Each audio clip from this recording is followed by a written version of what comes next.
Welcome back to our channel Vallabha Designs. Hi friends, అందరూ ఎలా ఉన్నారు? బాగున్నారా? నేనైతే చాలా బాగున్నాను. మీరందరూ కూడా బాగుండాలనే కోరుకుంటున్నాను. ఈరోజు వీడియో వచ్చేసరికి time save plus energy save video అని చెప్పుకోవచ్చండి. ఎటువంటి మిక్సీని కానీ గ్రైండర్ని కానీ ఆఖరికి రోలు కూడా యూజ్ చేయకోకుండా ఇడ్లీ బ్యాటర్ని మనం పర్ఫెక్ట్గా అయితే చేసుకోవచ్చండి. అది ఎలాగా అని మీరు అనుకోవద్దు. నేను వీడియో అయితే పెట్టేసేసాను కాబట్టి మీరు స్కిప్ చేయకుండా చూసినట్లయితే మీకే అర్థమైపోయింది. చూపిస్తున్నాను కదండి. నేను ఒక గ్లాస్ వచ్చేసరికి పప్పు కాకుండా మినప సున్నిని అయితే తీసుకున్నానండి. మినపప్పు నానబెట్టి రుబ్బు ఇవన్నీ లేకోకుండా జస్ట్ మనం మినపప్పు కనుక తీసుకుని మరాడించేసేసినట్లయితే ఇలా మినప సున్ని అనేది ప్రిపేర్ అయిపోయింది కదండి. ఆ మినప సున్నిని నేను ఒక గ్లాస్ దాకా తీసుకున్నానండి. నెక్స్ట్ వచ్చేసరికి ఒక గ్లాస్ మినప సున్నికి 2 గ్లాసుల వరకు నేను ఇడ్లీ రవ్వనైతే తీసుకున్నాను. ఇంకొంచెం మాకు కావాలి అనుకున్నట్లయితే ఇంకొక హాఫ్ గ్లాస్ అయినా కూడా రవ్వను యాడ్ చేసుకోవచ్చు. నేను వచ్చేసరికి ఒక గ్లాస్ సున్నికి 2 గ్లాసుల వరకు రవ్వనైతే తీసుకుని మనం మామూలుగా అయితే ఏ విధంగా అయితే ఇడ్లీ బ్యాటర్కి మనం రవ్వ అనేది కడిగేసి నానపెట్టేసుకుంటామో సేమ్ ప్రాసెస్ అండి. ఈ ఇడ్లీ రవ్వను కూడా మనం 1-2 సార్లు క్లీన్ చేసేసుకుని కొంచెం వాటర్ అయితే పోసేసి మూత పెట్టి పక్కన పెట్టేసేయండి. ఒక హాఫ్ అన్ అవర్ వరకు కదిలించొద్దు. నెక్స్ట్ వచ్చేసరికి మినప సున్నిని మనం తీసుకున్నాం కదండి. ఒక గ్లాస్ మినప సున్నికి వచ్చేసరికి ఇంచుమించుగా 2.5 గ్లాసుల వరకు వాటర్ అయితే పడుతుందండి. ఒకేసారి పోయకుండా కొంచెం కొంచెంగా వాటర్ అనేవి ఈ మినప సున్నిలో కలుపుతూ పిండి ఎక్కడ కూడా ఉండలేకోకుండా బాగా మిక్స్ చేసుకుంటూ ఉండాలండి. ఒకేసారి అయితే పొయ్యొద్దు, కొంచెం కొంచెంగా పొయ్యండి. చేతితో అయినా కలుపుకోవచ్చు, ఏదైనా గరిటెతో అయినా హ్యాపీగా కలుపుకోవచ్చు అండి. ఇలా చేసినందువల్ల ఏంటంటే మనం ఒక 2-3 గంటలు పప్పుని మనం నానబెట్టుకుని మళ్ళీ గ్రైండర్ వేసుకుని ఆ పిండినంతా ఒక గిన్నెలోకి వంపుకొని ఆ మిక్సీ రాళ్ళవి తీసుకుని క్లీన్ చేసుకునే ప్రాసెస్ కొంచెం లెంతీగా ఉంటుంది. శ్రమను కూడా పెట్టాల్సి ఉంటుంది టైంతో పాటు. ఇలా చేసినట్లయితే టైము సేవ్ అయ్యిద్ది ప్లస్ ఎనర్జీ సేవ్ అయిద్దండి. ఇటువంటి క్లీన్ చేసే ప్రాసెస్ అయితే ఏమీ ఉండదు కదా. జస్ట్ ఇలా పిండిని కనుక మనం మిక్స్ చేసేసి పక్కన పెట్టుకున్నట్లయితే బాగా యూజ్ అవుతుందండి. ఆ వర్కింగ్ ఉమెన్స్కి అయితే మంచి సేవింగ్ అవుతుందండి. చూస్తున్నారు కదా, బ్యాటర్ని అయితే ఇలా ప్రిపేర్ చేసుకోవాలి. వీడియోలో చూపిస్తున్నట్లుగా ఇలా కొద్దిగా వాటర్ పోసుకుంటూ పిండి ఉండలనేవి కట్టకోకుండా స్పూన్తో మెతుపుతూ గరిటెతో అయినా స్పూన్తో అయినా చేత్తో అయినా మెతుపుతూ ఇలా బ్యాటర్ అనేది మనం ప్రిపేర్ చేసుకోవాల్సి ఉంటుందండి. వీడియోలో నేను మీకు చూపిస్తున్నాను కదండి. నేను ఒక చేత్తో ఫోన్ పట్టుకుని 2వ చేత్తో కలుపుతున్నానండి. అందువల్ల మీకు అది కదులుతూ ఉన్నట్టు కనిపిస్తుందండి. చూస్తున్నారు కదా, ఇలా కొద్దిగా వాటర్ పోసుకుంటూ కలుపుకోవాలండి. వర్కింగ్ ఉమెన్స్ అన్నాక వాళ్ళు జాబ్ చేసి ఇంటికి వచ్చి మళ్ళీ ఇంట్లో డిన్నర్ ప్రిపరేషన్స్ అని ఇలా చేసుకుంటూ ఈ గ్రైండర్ వేసుకోవటం, తీసుకోవటం, కడుక్కోవటం కొంచెం ప్రాసెస్ పడుతుంది కదా. అలాంటి వాళ్ళకైతే ఇలా మినపసున్ని అనేది రెడీగా పెట్టుకున్నట్లయితే ఆఫీస్ నుంచి రాగానే కొంచెం ఫ్రెష్ అయ్యి ఇలా మినపసున్నిని రవ్వని నానపెట్టేసేసి ఒక హాఫ్ అన్ అవర్ కదిలీకుండా పక్కన పెట్టేసేసి పని అంతా అయిపోయి పడుకునేటప్పుడు ఈ రవ్వను కనుక మిక్స్ చేసేసి పక్కన పెట్టేసుకున్నామంటే మార్నింగ్ చక్కగా స్పాంజ్ ఇలాంటి ఇడ్లీలు అయితే మనం వేసేసుకోవచ్చండి. మరి టైం సేవ్ అయినట్టే కదండి. అంతేకాకుండా క్లీన్ చేసే ప్రాసెస్ కూడా తగ్గిద్దండి. మరి మీరు కూడా ఒకసారి ట్రై చేయండి. ఎక్కువ మోతాదులో కాకుండా ఒక హాఫ్ కేజీ అట్లా మినప సున్నితో ఇలా ట్రై చేయండి ఒకసారి. మీకు బాగా వచ్చినాయి, పర్ఫెక్ట్గా ఉన్నాయి అనుకున్నట్లయితే ఎక్కువ క్వాంటిటీలో మినప సున్ని అనేది రెడీ చేసుకోవచ్చు. ఒకసారి అయితే ట్రై చేయండి. చూస్తున్నారు కదా, కొంచెం పలచగా ఉంది అని ఏమనుకోవాల్సిన అవసరం లేదండి. ఒక హాఫ్ అన్ అవర్ మూత పెట్టేసి పక్కన పెట్టేసాము అంటే కొంచెం దగ్గర పడిద్దండి, పిండి అనేది థిక్గా అయ్యిద్ది.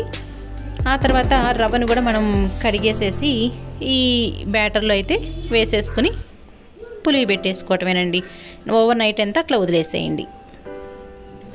చూస్తున్నారు కదా, పిండి అనేది కొంచెం చిక్కబడింది. ఇప్పుడు దీంట్లో ఏదన్నా రవ్వ వేసిన తర్వాత ఏదైనా వాటర్ అవసరం అనుకున్నట్లయితే వాటర్ని యాడ్ చేసుకోండి, నో ప్రాబ్లం.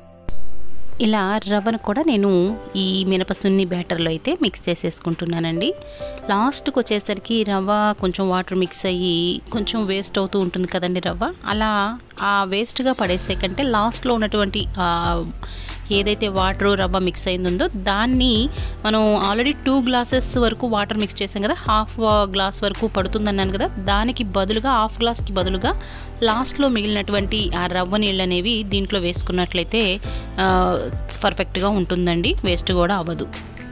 చూస్తున్నారు కదా, ఇప్పుడు కొంచెం వాటర్ అనేది మిక్స్ చేసేసుకున్నానండి. ఇలా ఇంకొంచెం పలచగా చేసుకున్నా కూడా బాగానే ఉంటుందండి. నేనైతే ఇంకొంచెం వాటర్ని అయితే మిక్స్ చేస్తున్నాను. చూస్తున్నారు కదా, రవ్వను వాటర్ లాస్ట్లో అయితే మిగిలింది ఉంటుంది కదా, దాన్ని కూడా దీంట్లో వేసేసి బాగా కలిగి పెట్టేసేస్తానండి. సాల్ట్ కానీ సోడా ఉప్పు కానీ దీంట్లో వేయలేదండి నేను. ఇలా రవ్వ కూడా కలిపేసేసి మూత పెట్టేసి ఓవర్ నైట్ అంతా బాగా నాననివ్వండి. మార్నింగ్ వచ్చేసరికి మనం చక్కగా ఇదిగో చూస్తున్నారు కదా, సోడా ఉప్పు కూడా ఏమి వేయకోకుండానే ఇలా సాఫ్ట్గా అయితే పిండి అనేది వచ్చేసేసిందండి. సేమ్ మీకు ఏమన్నా డిఫరెన్స్ అనేది తెలుస్తుందా అండి గ్రైండర్కి వేసిన పిండికి? ఇప్పుడు మినపసున్ని ఉపయోగించి కలిపిన బ్యాటర్కి ఏమీ డిఫరెన్స్ అయితే ఏమీ ఉండదండి, నార్మల్గానే ఉంటుంది. చూస్తున్నారు కదా, చాలా చక్కగా అయితే వచ్చిందండి. ఇప్పుడు వచ్చేసరికి నేను దీంట్లో సాల్ట్ని అయితే యాడ్ చేస్తున్నాను. నేనైతే సోడా ఉప్పులు ఇట్లాంటివి అయితే ఏది యూస్ చేయనండి, ఓన్లీ సాల్ట్ వరకు యాడ్ చేస్తాను అంతేనండి.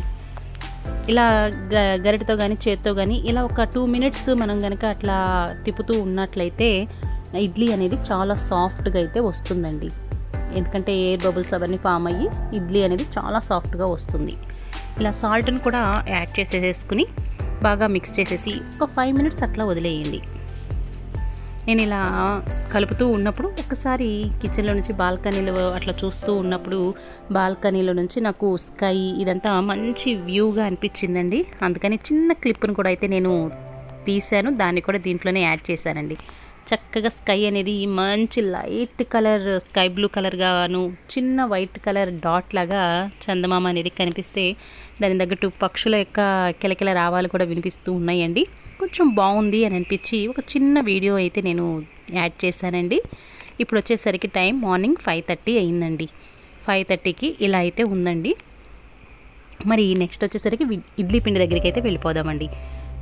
సాల్ట్ వేసేసి ఒక 5 minutes 10 minutes ఇట్లా పక్కన పెట్టేసేసుకున్న తర్వాత మామూలుగా మనం ఇడ్లీ ఏ విధంగా అయితే డైలీ ఎట్లా వేసుకుంటామో అలానే వేసేసుకోవటమేనండి. ఇడ్లీ గిన్నెది పెట్టేసేసుకుని వాటర్ పోసి కొంచెం వేడైన తర్వాత ఈ పిండి అనేది ఇడ్లీ రేకుల మీద వేసేసి వాటిని పెట్టేసుకున్నట్లయితే జస్ట్ ఒక 5 minutes ఉంచితే చాలండి. 7 to 5 minutesలో ఇడ్లీ అనేది రెడీ అయిపోయిందండి. అంతకుమించి ఎక్కువసేపు కనుక ఉంచుకున్నట్లయితే నార్మల్ ఇడ్లీ అయినా సరే ఎక్కువసేపు కనుక ఉంచినట్లయితే కొంచెం ఇడ్లీ అనేది గట్టిగా అవుతాయండి.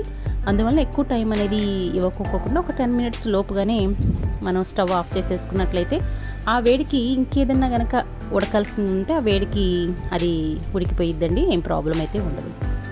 చూస్తున్నారు కదా, ఇలా ఈ బ్యాటర్ని వచ్చేసరికి నేను ఇడ్లీలు అయితే వేసేస్తున్నానండి. జాబ్ హోల్డర్స్కి అయితే ఇది బాగా యూజ్ అవుతుందండి. టైం సేవ్, ఎనర్జీ సేవ్ అవుతుంది. అంతేకాకుండా ఫారెన్లో పిల్లలు ఉంటారు కదండి, మ్యారీడ్ కపుల్స్ అట్లా ఉంటారు కదా, వాళ్ళకి ఇలా మిక్సీలు అయ్యి పట్టుకెళ్ళాలి, గ్రైండర్స్ అయ్యి పట్టుకెళ్ళాలి అంటే వెయిట్ ప్రాబ్లము, దాని తగ్గట్టు అక్కడ కొనుక్కుందాము అంటే కొంచెం కాస్ట్ అనేది ఎక్కువగా ఉంటుంది. అలాంటి వాళ్ళకి కనుక ఇలా మినపసున్ని అనేది రెడీ చేసి ఇచ్చినట్లయితే వాళ్ళకు కూడా యూజ్ అవుతుందండి. ఎందుకంటే మిక్సీతో కానీ గ్రైండర్తో కానీ పని లేదు, జస్ట్ నానపెట్టుకోవటమే కాబట్టి వాళ్ళ టైంకి తగ్గట్టుగా వాళ్ళు కూడా ఇలా నానపెట్టేసేసుకుని ఇడ్లీ అనేది రెడీ చేసుకోవడానికి బాగుంటుందండి. చూస్తున్నారు కదా, సాఫ్ట్గా చక్కగా పఫీగా అయితే ఎట్లా వచ్చినాయో ఇడ్లీలు చూస్తున్నారు కదండి, మెత్తగా అయితే వచ్చినాయండి. మరి మీరు కూడా ఒకసారి ట్రై చేసి ఎలా వచ్చినాయి ఏంటి అనేది నాకు కామెంట్ ద్వారా తెలియచేయండి. ఈ వీడియో కనుక మీకు నచ్చినట్లయితే తప్పకుండా ఒక లైక్ చేయండి. లైక్ చేసినట్లయితే మరికొంతమందికి ఈ వీడియో అనేది రీచ్ అవుతుంది, వాళ్ళకి కూడా యూజ్ అవుతుంది కాబట్టి షేర్ అయితే చేయండి. మరి ఈరోజు వీడియో ఎలా అనిపించింది, బాగుందా లేదా అనేది కూడా కామెంట్ ద్వారా మీ అభిప్రాయాన్ని నాకు తెలియచేయండి. చూస్తున్నారు కదా, వేడి వేడి ఇడ్లీలు, దాని మీద చక్కగా నెయ్యి కొంచెం కారపొడి వేసేసుకుని పిల్లలకైతే ఇచ్చేసానండి. వాళ్ళు హ్యాపీగా తిని స్కూల్కి అయితే వెళ్ళిపోయారు. మరి ఈరోజు వీడియో ఇదేనండి. రేపు మరో చక్కటి వీడియో మీ ముందుకు తీసుకొస్తాను. అంతవరకు సెలవు. Thank you for watching.